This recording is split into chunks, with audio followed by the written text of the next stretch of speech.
So on this week's episode of Kenzie's Krimes, we're actually going to dive in to a much older murder from the 1800s. Wow. This guy is infamous. There's some people that I'm going to say his name and you're going to be like, oh my gosh, I know what you're about to get into. But I do want to put a little disclaimer. I spent a lot of time researching. I watch tons of videos, I read tons of articles, and because of the date of these crimes, there is slight discrepancies. Like maybe somebody thought it happened in 85 versus 84, things like that. 1885. Yes. 1884. But obviously there's not like, we'll look at the email. Like you don't have that kind of digital footprint. So if anybody's ever heard these things in a slightly different order, there is discrepancies across the board on the exact time. But let me tell you something, we are going to get to the exact same point. Johann Hoch. I don't know if you'll know that name. He was born in Germany around the 1850s. He had a religious family. His brothers had studied in the ministry, and when he was of age, he was going to be sent off to fulfill the same path. However, Johann was not interested in following in his family's footsteps, and with a lot of effort, he convinced his father to allow him to find himself, follow his own path. Again, this is the 1800s, keep that in mind. So he became an apprentice for a metal worker, which was not his vibe. I'm sure he used different words now, but it was not his vibe. It was not his vibe. And then he ended up working in a chemist shop. Okay, this was like the version of pharmacy. He did excel at this. This was something that he actually caught on with, really liked. He grew a huge knowledge of different medications, drugs, chemicals, and more. So things seemed to be going a lot better. He got to follow his own path, the career that he liked, and he married a wife in Austria in 1881. Unfortunately, she tragically passed away just a few years later in 1883.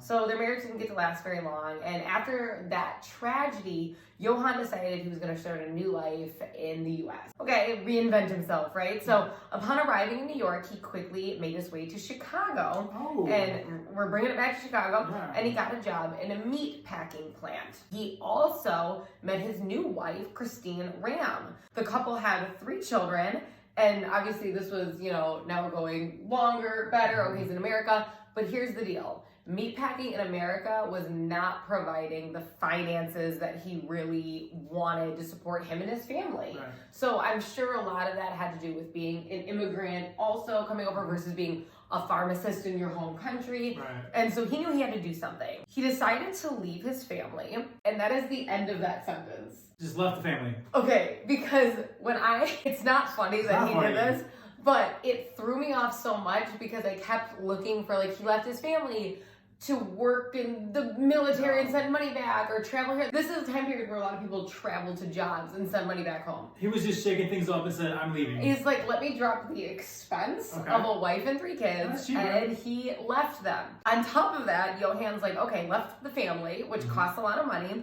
What's a great way to start making money? He thought, you know what I'm going to do? I'm going to prey on widows. Oh, okay. So he headed to West Virginia, left Chicago and headed to West Virginia after leaving his family. And he placed advertisements in the Lonely Hearts section of the columns. One of the first women to reply was Caroline Hoch. It didn't take long for them to get married. April 1895. I don't say 18 in front of the years enough in my life. It's so weird. Johann moved into her home and the couple started their life together. Unfortunately, it wasn't long later that Caroline didn't feel very well. In June of 1895, only 3 months after they got married, Caroline died after seeming so perfectly healthy, right? I'm seeing a pattern here. I don't know. Okay. Right now, what tragedies is experienced, right? She was buried the day after, and Johann collected her insurance money, sold her house, and closed all of her bank accounts. Police found his clothing, a pocket watch, a hat, as well as a note saying that he was going to choose to end his life at the bank of the Ohio River. They thought Johann was so upset about his wife's passing that he had taken his own life. They did search for his body, but they were never able to find it. Now, it wasn't too long later that Johann was spotted in Jacksonville with another woman. The Reverend who married him and Caroline heard about this. And he was a really good man because Caroline was a widow and was a member of his congregation. He really cared about her. So he was already unsettled at the beginning that a healthy woman kind of suddenly died, right? And then this man vanishes, and now he finds out she's around another woman. It did not sit well with him, and he went to see the police about it, right? He's with somebody else, and he left this note, so like something's wrong. But due to the lack of evidence, police decided not to investigate. So Johann's next wife was Maria Steinbuscher. She died 4 months after they got married. In November of that same year, he married another woman in Chicago named Mary Ranking. The same day they got married, he left taking all her money. He fled to San Francisco. He married 3 more women. He married another in Cincinnati. 2 of them tragically died. Mysteriously. Right. And the other 2, he just left taking all their money with him. The next marriage was January 1897 to a woman named Julia Dose in Hamilton, Ohio. He disappeared on their wedding day with a huge chunk of her money. Today, the internet, you'd hear about this guy and Quickly.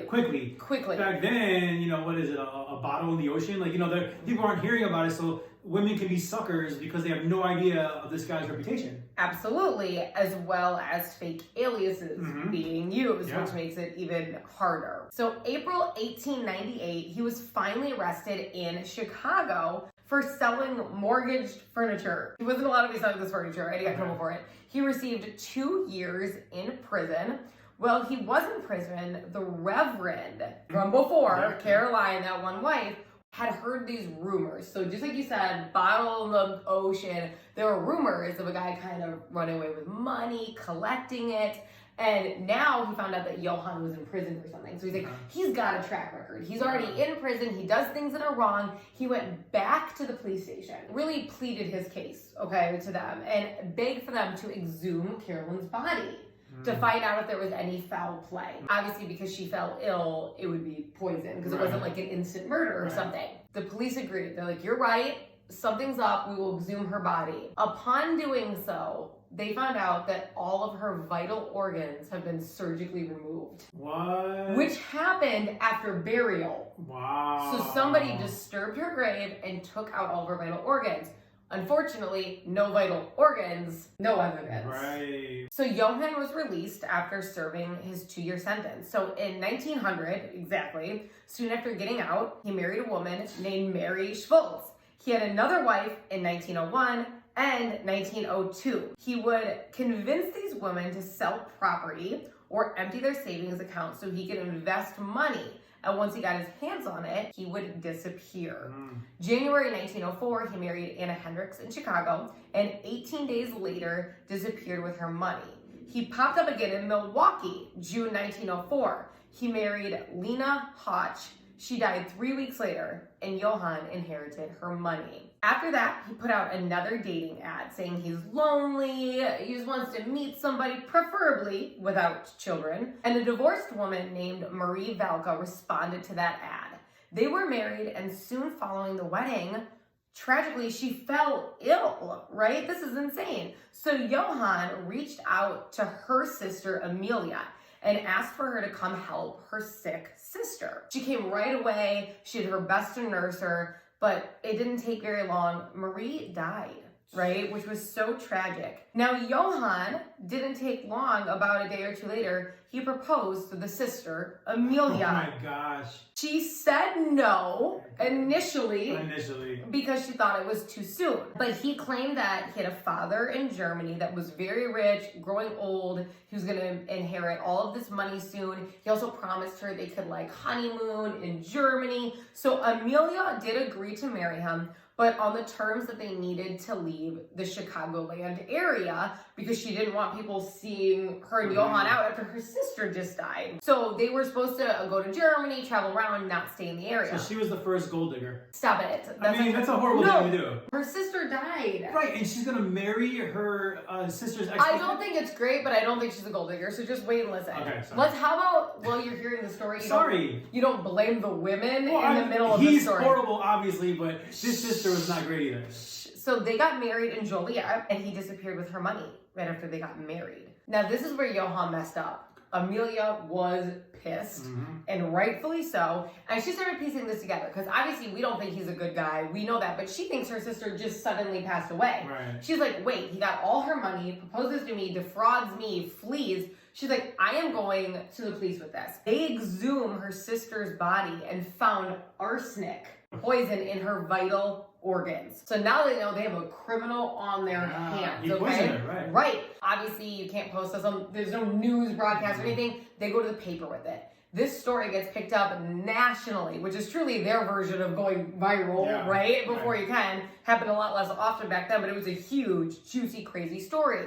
Once it starts getting posted everywhere in the papers, a lot of women are coming forward saying, yeah, he defrauded me. You may be like, why would these women give this man this money? But he had the same story. A father in Germany, they never thought that he needed their money. Yeah. And honestly, there's so many scams now, but back then, you would really get taken by surprise. There are scams now, and there's the internet you can research. Back then, it's like you trusted somebody. Okay. On January 30th, 1905, a woman named Catherine Kimmel reported a man named Henry who had checked into her boarding house in New York. Even though he seemed polite, he did hover a bit, asked a lot of questions about the property, if he could do any, thing to help out. Just a little odd, but a polite man. But what freaked her out is the next morning after he checked in, he proposed to her. Wow. She was super taken aback, and then she had heard about this man who was defrauding women rapidly. So she got a hold of the police and said, listen, he says his name is Henry. However, this is really suspicious behavior. So the police showed up,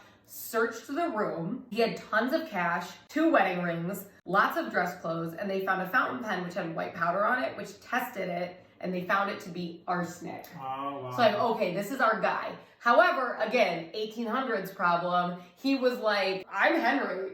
I am not this Johann guy you're talking about. So they had one of the old wives travel out that had married him and said she'd been defrauded by him to confirm his identity. And once that happened, they sent him back to Chicago for his trial, which started in March 1905. He was charged with 1 murder, Marie Valka, that's when they exhumed her body and found the organs with arsenic in them. He was found guilty and sentenced to death.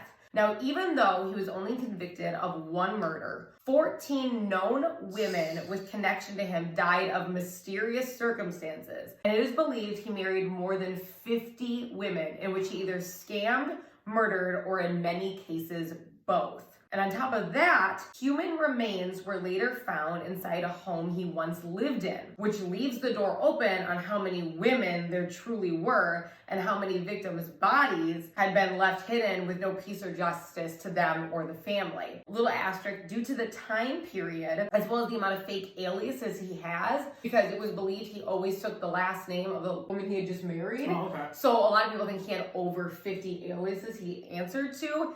It is genuinely difficult to know just how many women he truly did marry. It could be much higher than this. Also, if somebody's willing to defraud and murder women, he could potentially do it to strangers that he never even married. True. All I know that for me, whenever I see a gap in that timeline, I just wonder what woman hasn't been recognized. Yeah, he's a horrible, horrible, horrible dude. And this may sound weird, but he's also very, very smart to have this plan over and over and over again, knowing he's not going to get caught. Thankfully, he did. Like, this is back in the day. He doesn't have a history of like copycat murders, or he kind of started this thing. Yeah, people don't know your face yet. They don't. There's no news source to flash them. There are no digital footprints. Right. And statistically, crimes are actually, because of electronics, are being harder to commit and get away with. You can commit them, but to get away with. And scams still exist, so watch your back, because these kind of people are still out there.